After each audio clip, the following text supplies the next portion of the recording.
Welcome back, everyone. Michael here with Offshore Citizen. Interesting move.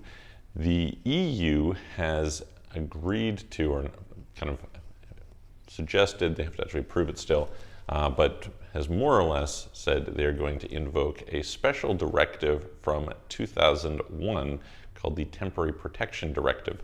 So this is applicable for Ukrainians and is pretty cool. So I'm going to talk a little bit about it in just a minute. Before we do, if you haven't already, please hit the subscribe button, hit the all notification bell. If you like the video, hit the like button, share it with your friends. And if you'd like help with relocating abroad, getting residency, citizenships, that sort of thing, please reach out to us. You can book a call, comedy.com/Michael Rosmer, Michael-Rosmer, link in the description below. And let's move on. Okay. So the Temporary Protection Directive was created. There's a series of different EU directives, for example, the Parent Subsidiary Directive, etc. This is one from 2001. They have never used it before, but the idea is that in times of war, people may need temporary protection, and the normal asylum laws and process is quite slow, and that therefore they should be given temporary rights within the EU that they wouldn't normally have. To give some context, apparently, according to the numbers, 500,000 people have come already from Ukraine into Poland, 130,000 into Hungary. I'm sure there's more to Romania, etc. So I don't know what the totals are, but it's quite a lot of people. And so the question is, what do you do with those people? It is, they'll say, okay, people can have refugee status. This is often true, but the process is often quite slow. There was a really interesting example of this.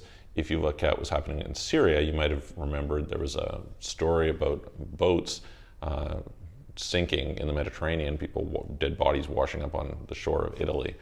And, so you can say, well, what was going on there? And the answer is there was this complex interplay of rules, because it really made no sense for people to take boats across the Mediterranean when they could fly from Turkey. However, what was happening was that those people didn't have legal rights within the EU.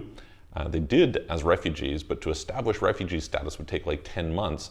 And the airlines were required to take responsibility for people they brought in. And therefore, if they were unsure, they would simply deny them at the airport, which meant they had to take boats. And then the boats were being seized for basically illegally bringing people into the area if they landed. So they had to use cheap dinghies, and they were paying like $5,000 a person. And it was seeing all because of this complex, well-intentioned rules that go bad in reality. And so it's good, I guess, to see these rules come into play here. Hopefully they will pass. And what do they mean? They mean that for people from Ukraine, those people will be given automatic rights within the country for a year, which can be extended for another year. And then afterwards, the country can decide what they want. So it can be up to 3 years rights, being able to not only live there legally, but also work there. So pretty cool for people in that position, puts them in a much better situation. Obviously, it's really traumatic and terrible to leave your country forced out by war and uncertainty and fear and all that sort of thing in general. And so then if you have to deal through bureaucracy, etc., that's no good. And so this would be a pretty cool, never before used initiative. So we will hope that it happens. It's interesting that this also potentially leads to citizenship for those people in certain countries. So I'm sure a lot of Ukrainians will need to decide now, if you're coming into the EU, you have the right to stay, that's excellent. Then where do you go, right? Which country is going to be best for you? And obviously in some cases, I have some friends who, maybe they have relatives in Italy and places like this. Okay, great, you can go and be with those relatives, that's wonderful. If you don't though, where are the opportunities in terms of jobs? Where are the places that you're going to be taken care of and treated best and, have the greatest ability to kind of move forward? So anyway, wanted to update you on that interesting development.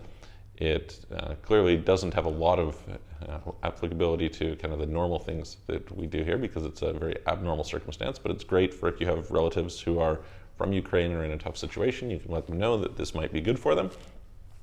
Some people were asking a little bit about, there's been, over the last few years, unofficial citizenship by investment in Ukraine.